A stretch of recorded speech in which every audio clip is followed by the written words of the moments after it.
In January 1959, Che Guevara helped topple a dictator and change the course of history. And then, almost overnight, he disappeared. No speeches and no goodbyes. Not even Fidel Castro knew where he was. Rumors spread about his departure to Africa and to South America, but the truth was more dangerous. Che was on a mission to ignite revolutions across the world, and it would lead him straight into the crosshairs of the CIA. Ladies and gentlemen, good evening and welcome to a new episode of Fast with a Punchline.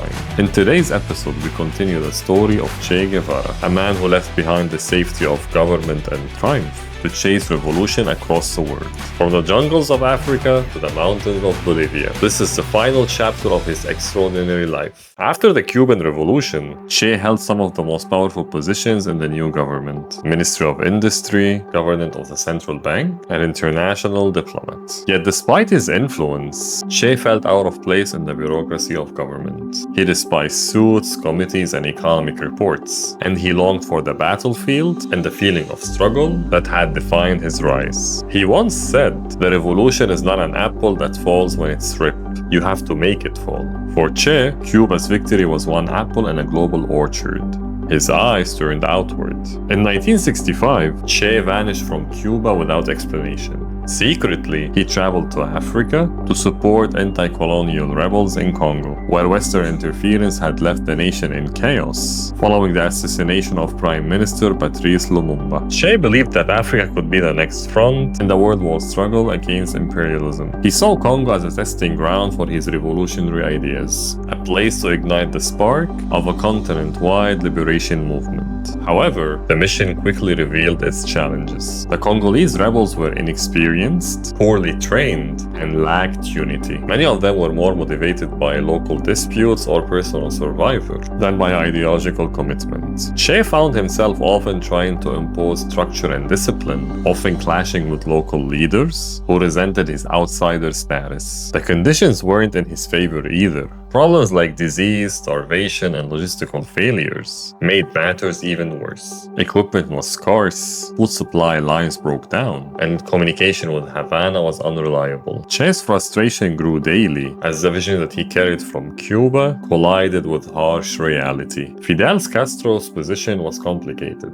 As the new leader of Cuba, he needed Che by his side. In the midst of his struggle, he respected Che's revolutionary dreams, but worried about the risks. For Fidel, Cuba still needed stability after the revolution, and Che's departure left a significant gap in the government. Although he did not publicly intervene, Fidel's trust in Che was both political and personal. Che's decision to leave highlighted a tension between loyalty to Cuba and loyalty to global revolution. Che himself admitted later that the Congo mission was a disaster.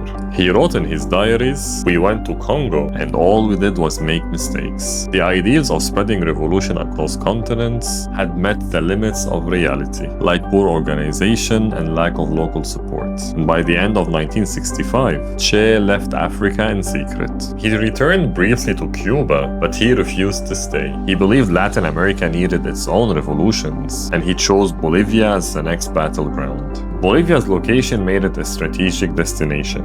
It bordered 5 countries: Chile, Argentina, Paraguay, Brazil, and Peru, making it a potential launchpad for continental revolution. The idea was to ignite uprising across the region, turning Bolivia into a revolutionary hub. In 1966, disguised as a bold middle-aged businessman, Che slipped into Bolivia. He gathered a small guerrilla force of Cubans and Bolivians, setting up camp deep in the mountains, training on organizing with the hope of inspiring local peasants to join their cause. However, reality quickly clashed with ideals. Unlike in Cuba, the Bolivian peasants were often suspicious and at times openly hostile. They had little familiarity with the Marxist ideology and saw the outsiders as intruders rather than liberators. The local Communist Party provided minimal assistance, fearing reprisals from the government, and communication with Havana was slow and unreliable. Compounding these difficulties was the role of the USA. The CIA, concerned about the spread of communism in Latin America, provided intelligence, advisors, and logistic support to the Bolivian army. American operatives trained Bolivian troops, shared information about guerrilla movements, and helped coordinate search and destroy missions. This external support turned the already formidable task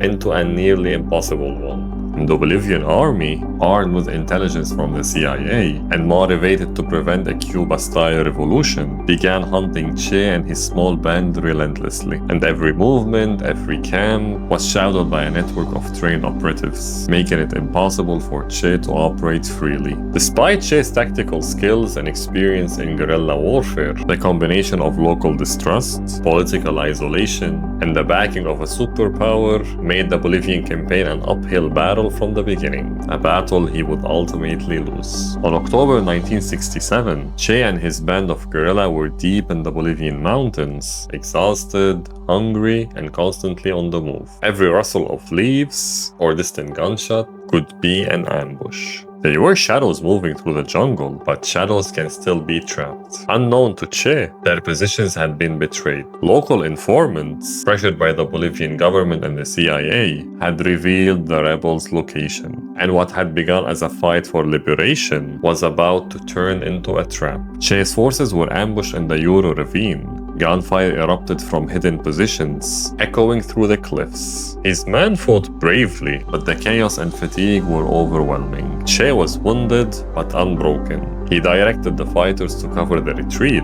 refusing to leave a single man behind. And during the firefights, Che realized escape was impossible. He scanned the ravine and calculated every option, and the mountains that used to be their hiding place became their cage. And finally, outnumbered and surrounded, Che made the impossible choice of surrender. He was captured alive. He was bound and led to a small school in La Higuera. The soldiers expected a broken man, yet what they found was defiance incarnate. He refused food and spoke calmly to his captors, and even tended to the wounded amongst them, embodying the courage and discipline that had defined his life. The Bolivian commander received orders to execute Che, and tension thickened the air.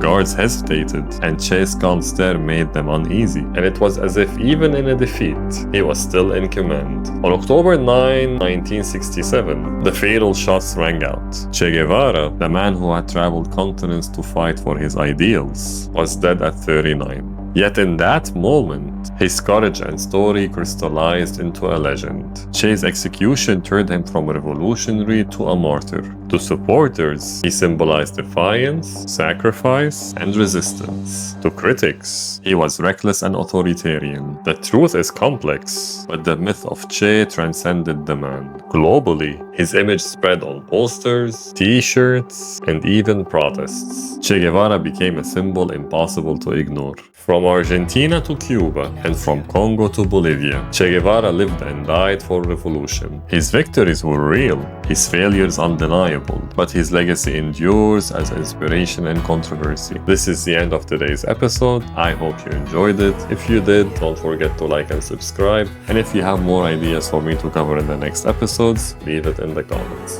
Until next time.